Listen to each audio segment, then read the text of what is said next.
Porque todos los seres tenemos derecho a sanar, pero nadie dijo que es fácil. Tejidos de conciencia, con Marianne de Yaca, terapeuta sanadora, creadora del sistema holístico Tejido Eónico de Sanación. Muy bienvenidos, tejedores y tejedoras de conciencia, bienvenidos a este nuevo episodio. Es un gusto compartir con ustedes y muy bienvenida, Marianne, ¿cómo estás?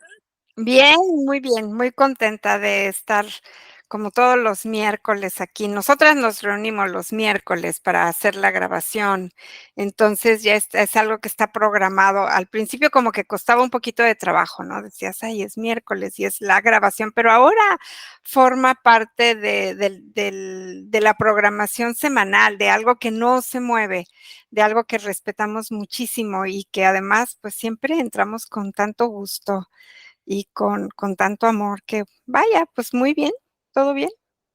Ay, qué lindo. Me alegro mucho y sí, compartimos con mucho amor este espacio con todos ustedes. Y hoy les tenemos un tema que pues, se ha escuchado mucho, ¿no? Ha estado muy de moda también, se ha dicho mucho sobre este tema y queremos compartirles desde la experiencia, desde la mirada de Teos, un poco sobre el tema de la abundancia. Eh, Ujú. y me gustaría empezar, Marianne, preguntándote, ¿qué significa para ti la abundancia? También algo que yo recuerdo desde hace muchos años, que te escuché hablar, cuando yo recién comenzaba la formación de sanadores en el tejido eónico de sanación, tú hablabas de que la abundancia era un estado de conciencia. Ujú. Y también quería pedirte que nos cuentes un poco qué significa eso. Ujú. Claro, sí, claro, encantada. Em, Quisiera yo compartir un poquito de contexto, porque es que yo capté que la abundancia no tiene que ver con el dinero, si tienes mucho dinero o poco dinero, sino con un estado de conciencia. Entonces, para eso, voy a traer a esta reunión como invitado al espíritu de don Faustino Rodríguez, porque voy a hablar de él, voy a hablar de don Faustino, que ya he hablado un poco en otro podcast. Don Faustino es alguien que me enseñó muchísimo con su presencia, con su ejemplo, desde la congruencia de lo que él era y de quién él era, y el mayor aprendizaje que yo tuve con él siempre fue como por ósmosis, ¿no? Yo sentía así que estando pegadita con él y cerquita iba a absorber muchísimo de quién es él, de quién él era. Y, y lo observaba en todo lo que hacía, en todo lo que decía y me chupaba toda su sabiduría, ¿no? Entonces, don Faustino, cuando yo lo conocí, quiero platicarles que don Faustino vivía en una casita al pie de los volcanes, pues bien sencilla. El terreno era grande, era un terreno enorme y en ese terreno sembraban flores, sembraban maíz, frijol, pero él y su familia vivían en una casa muy pequeñita. Don Faustino estaba soltero, como era granicero. Y, y podemos compartir a los que nos escuchan de otros lados del mundo que los volcanes son estos Mm, volcanes icónicos del Valle de México, ¿no? El ujú, Iztaccíhuatl y el Popocatépetl, que son dos volcanes hermosísimos. ujú. Sí, son 2 volcanes que están ahí justamente digamos, a la orilla de lo que era, porque ya no hay nada de agua, pero antes ahí estaba el lago de Tenochtitlán. Entonces, los volcanes son los custodios de todo el Valle de México. Un volcán, voy a platicar ahora un poquito de los volcanes. Un volcán es de energía femenina y tiene la figura de una mujer recostada, y el otro volcán es un volcán de energía masculina y tiene una forma de volcán común y corriente.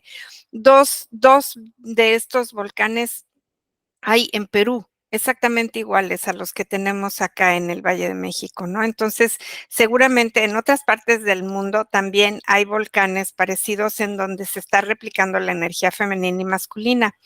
Y generalmente las montañas los volcanes y así como las ciudades arqueológicas también tienen custodios, personas que están dedicadas a cuidar la energía de estos seres vivos. Los volcanes se dice que pues son los guardianes del Valle de México y don Faustino era su guardián. Él cuidaba la energía de las montañas, trabajaba muchísimo en rituales haciendo pues una serie de ceremonias dentro de las pruebas, dentro de las cuevas, perdón, que están en el Popocatépetl y en el Iztaccíhuatl, y él era granicero.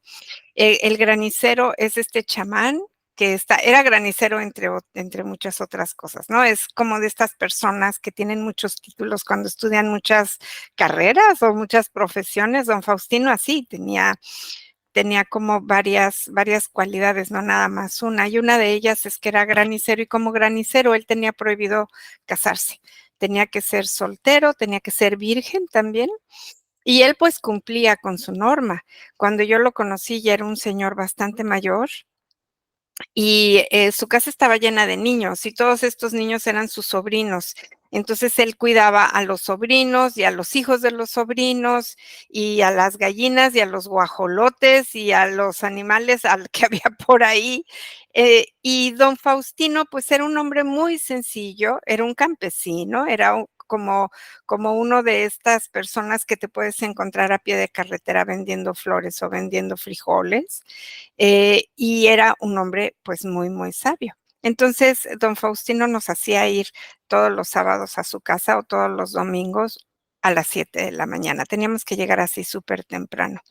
Y nosotros siempre llegábamos con un costal de frutas para compartir con todos los niños o con algo de comida para compartir. Y don Faustino lo recibía muy, muy contento y agradecido.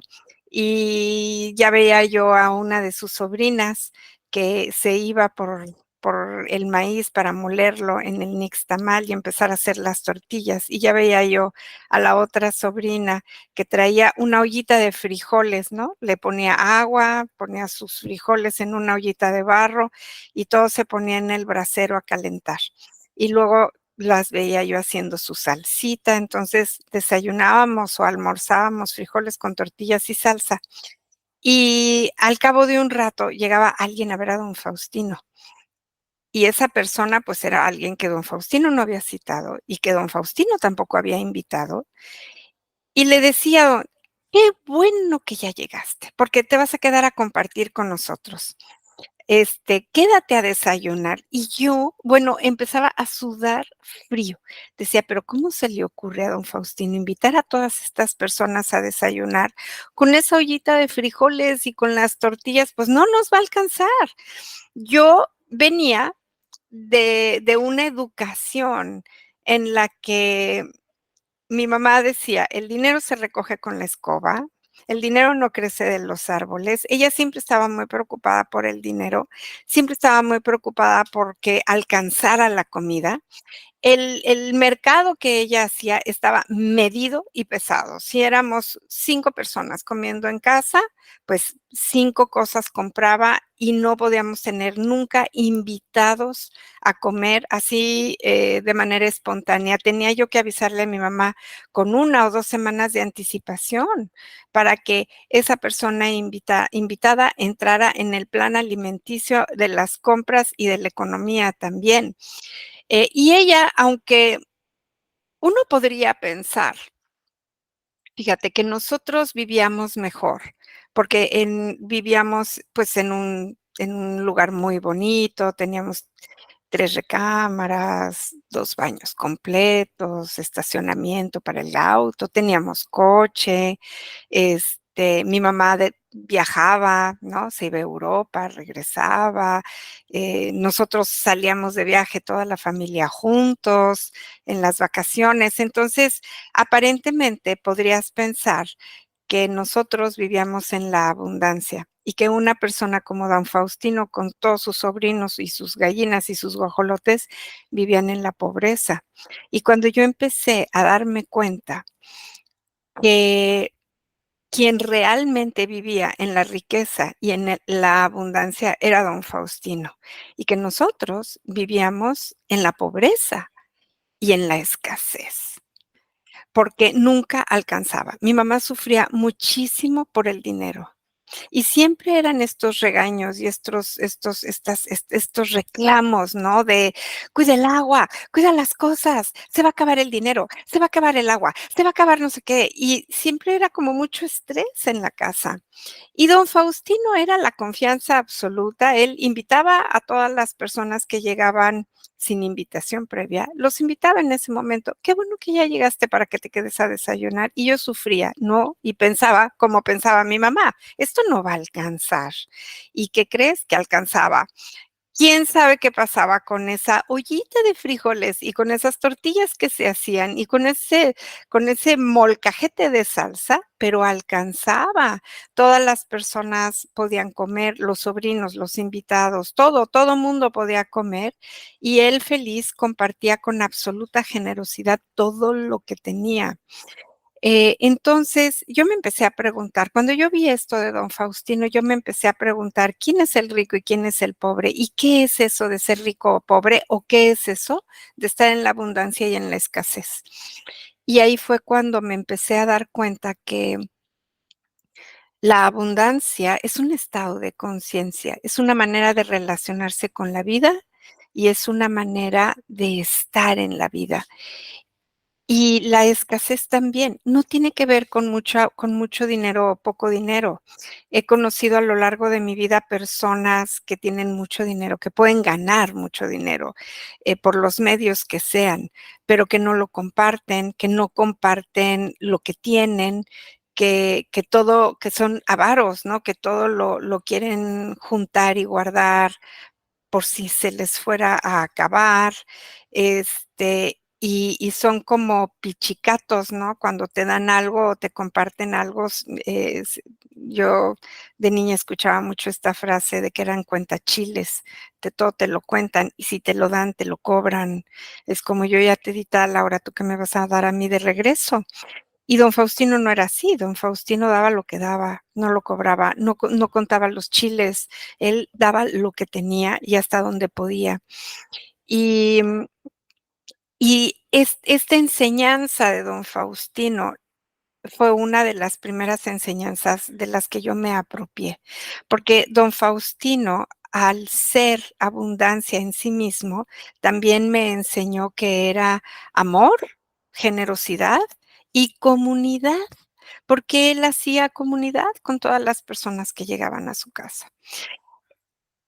No había una separación, ¿no? No había tú no te puedes quedar a comer aquí o no puedes disfrutar de esto porque tú no estás invitado y porque no traes nada. Nosotros llegábamos con fruta para todos los niños y para don Faustino y para toda la gente, pero las personas que llegaban así de improviso no traían nada. Ellos solamente querían platicar con don Faustino y como sabían que estaba ahí, pues no, y además en aquel entonces, pues, no había teléfonos y don Faustino, y ni celulares ni nada como para estarle avisando a don Faustino: "Ahí voy al ratito a tu casa", ¿no? Esta misma enseñanza, yo la pude comprobar después cuando yo he platicado aquí de este momento en el que me quedé yo sola con mis 2 hijos y que tuve que criar a mis hijos, como madre soltera. Entonces, la manera en la que yo me empecé a relacionar con la vida y con lo que yo recibía estaba totalmente sostenida por la conciencia de abundancia y ahí por la confianza. Nosotros vivíamos en un lugar muy hermoso en aquel entonces, vivíamos en Jalapa, Veracruz, y Jalapa, Veracruz, pues, es una ciudad en la que llueve muchísimo, está en las montañas, es todo verde y es todo abundancia. Y estando yo en Jalapa, yo me acuerdo que veía los árboles y veía las montañas y decía: "A ver, la naturaleza no tiene que hacer nada, la naturaleza es abundancia por sí misma", ¿no? Entonces, caía la lluvia, todo se ponía muy verde, muy hermoso, y no había un cobro por lo que la naturaleza estuviera dando, la naturaleza es abundancia por sí misma. Cuando yo empecé a captar eso, fue bien interesante, porque entonces mi economía que por ser muy, muy, muy reducida en ese entonces, yo decía, si don Faustino no se murió de hambre, si los Coras no se murieron de hambre, porque también cuando yo fui a la Sierra Cora, vi a mucha gente que compartía con nosotros un huevo para toda la familia, más sus invitadas, que éramos nosotras.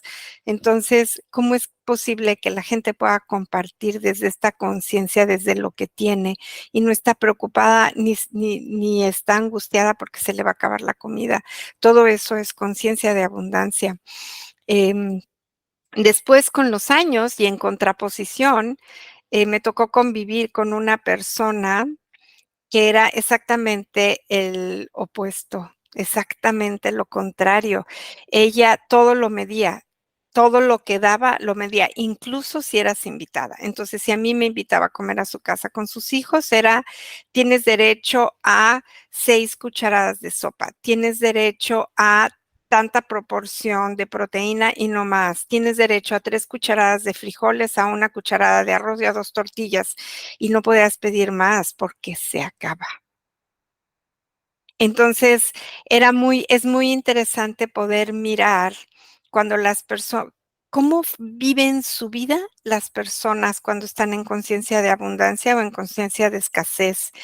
Y ahí podemos ver cómo la escasez, cuando estamos en la escasez, esto va a tocar muchas áreas de la vida, porque también nos vamos a relacionar con el tiempo desde la escasez.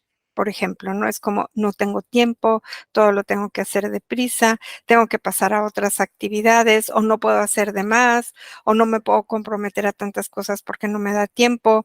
Y empezamos a escatimar el tiempo de la misma manera como escatimamos los recursos económicos, ¿no?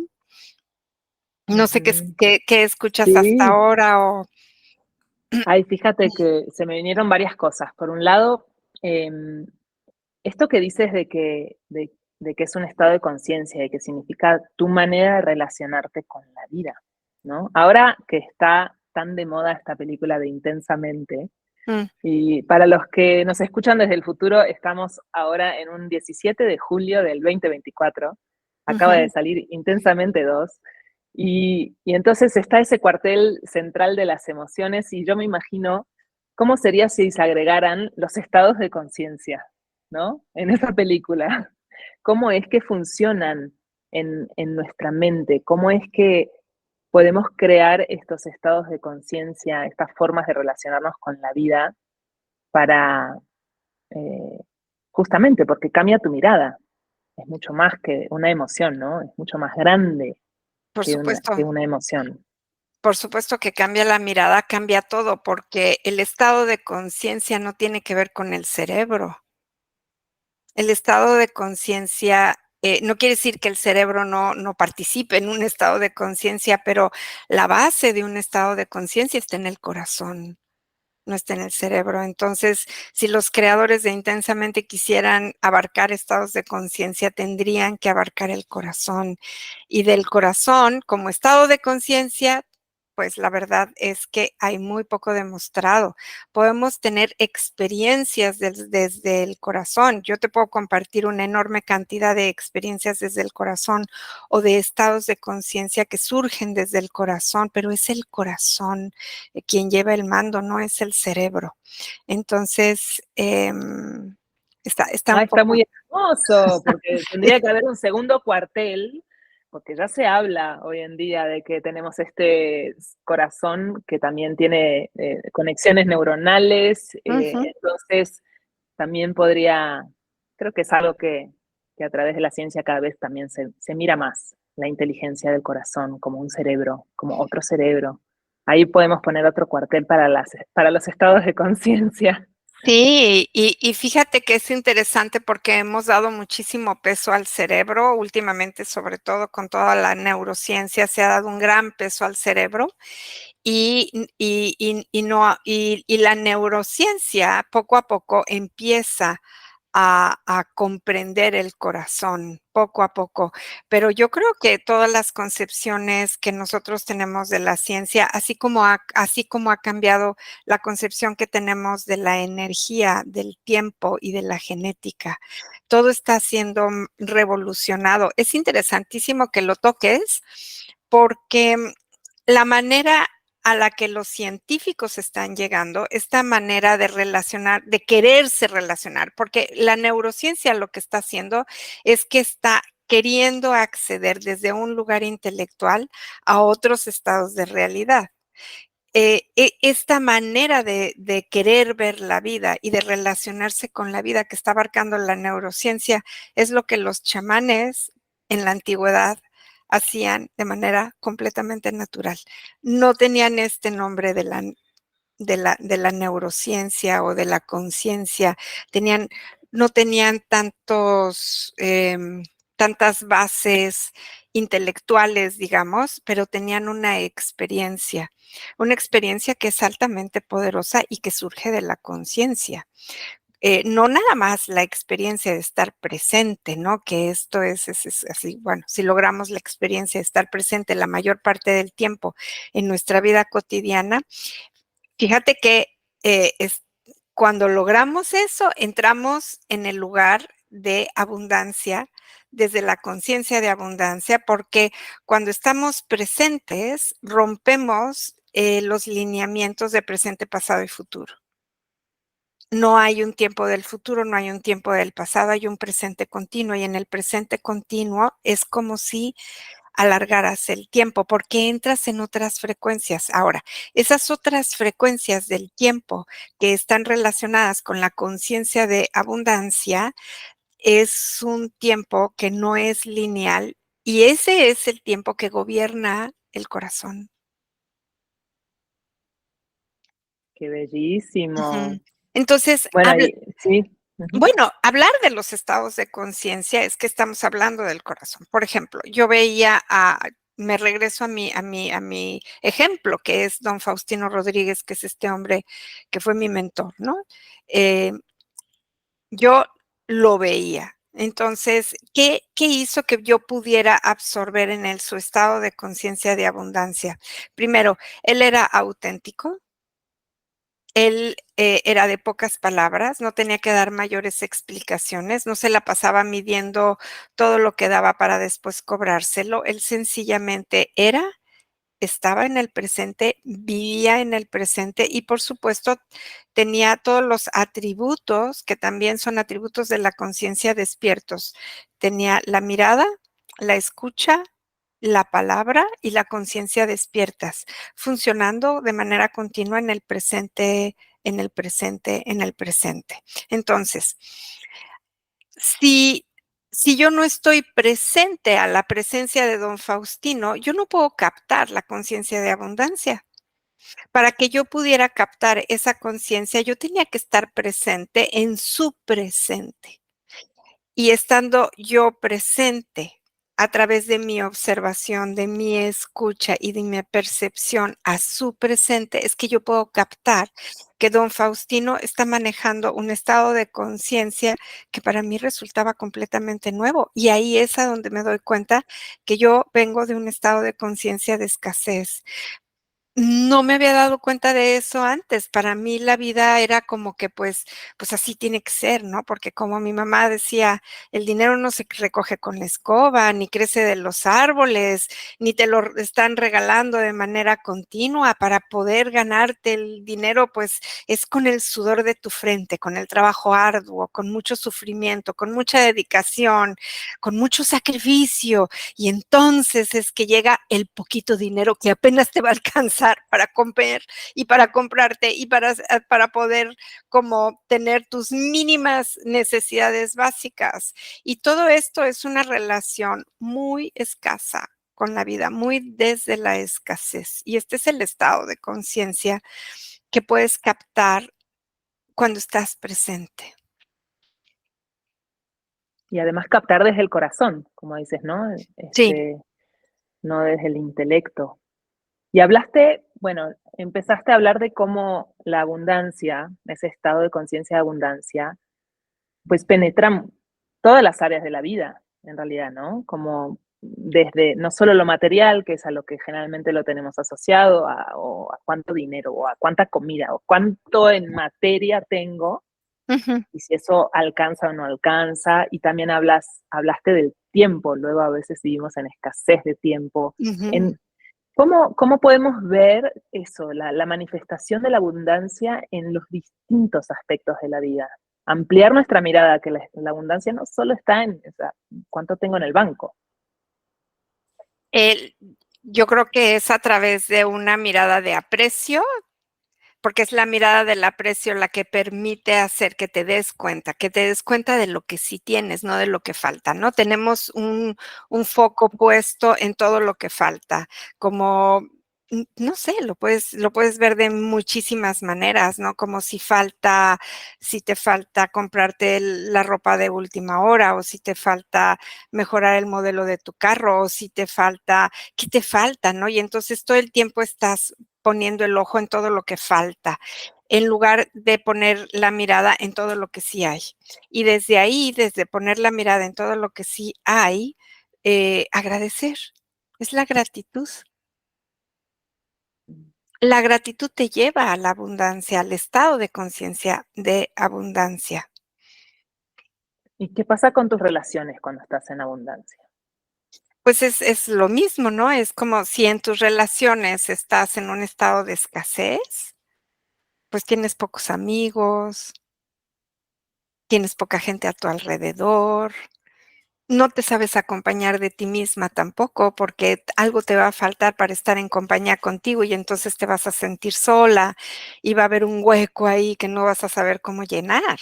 Pero cuando te sabes acompañar a ti misma desde un estado de abundancia, tú eres suficiente para ti misma. Y Mm, agradeces estar contigo y agradeces la compañía que tú te das a ti misma. Y de la misma forma, puedes estar en, compañía con las demás personas. Entonces, no se trata como de tener, muchos amigos o pocos amigos, es los amigos que tienes son los amigos que valen la pena, los amigos que te pueden llenar el corazón y también los amigos a los que tú puedes nutrir y compartir desde tu vida, ¿no? Ahora lo voy a poner en un lugar un poquito más difícil, que es las relaciones de pareja. ¿Cuántas personas hay quejándose de que no encuentran a la pareja de su vida? Están en escasez de amor. No tienen al hombre que verdaderamente o a la mujer, pero no se encuentran, porque, cuando las personas no se encuentran, tienen puesto el ojo en lo que falta, esta persona que conocí no es suficiente, esta que conocí tampoco es suficiente, esta tampoco es suficiente. Entonces, nunca nadie es suficiente porque yo me relaciono conmigo desde la insuficiencia también. Y relacionarme desde la insuficiencia, pues, es escasez. mm. ¿Y cómo vamos creando esa mentalidad de escasez? Como que ahí siento que hay mucho que sí viene de los pensamientos, no solo de la y los pensamientos, o sea, son los pensamientos estos repetitivos de que no me va a alcanzar, de que no es suficiente, como esto que hablamos de la mirada del vaso medio vacío, que Ujú. van forjando una conciencia de escasez. Bueno, sí, y viene de educación, ¿no? Viene de educación, viene de creencias, viene de ciertas formas de pensar que, pues, que a lo mejor ya no nos funcionan. Entonces, necesitamos estar atentos a cómo me relaciono en las diferentes áreas de mi vida. ¿Me relaciono desde la abundancia o desde la escasez? Si me relaciono desde la escasez, voy a estar en el reclamo continuo. Voy a estar queriendo más, pidiendo más y además con mucho miedo a que se me acabe y con mucho miedo a compartir, porque no se me vaya a acabar. Mm, Y sí. si me relaciono desde la abundancia, entonces estoy en la gratitud y en la satisfacción. Esto es suficiente para mí. Esta persona está perfecta para mí. Esto que en donde vivo es perfecto para mí. No necesito más. Claro que es que fíjate, hay muchísimas cosas que nos sostienen en la escasez, no en la abundancia. Y voy a hablar de toda la mercadotecnia que hay, ¿no? Todos los anuncios, todo lo que se crea para consumir. Entonces, pues una de las bases de la publicidad es crear en los compradores una necesidad que a lo mejor no necesitan en realidad, pero una necesidad, como quieres que suba tu autoestima, pues entonces tienes que traer determinada ropa o determinado coche o maquillarte de determinada manera, y entonces te crean una necesidad que no es real, que no tiene nada que ver con la esencia.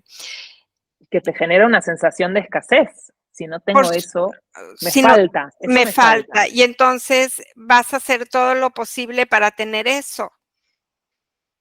Pero tener eso te va a seguir creando un hueco de en la escasez y va a ser todavía insuficiente y vas a querer más, ¿no?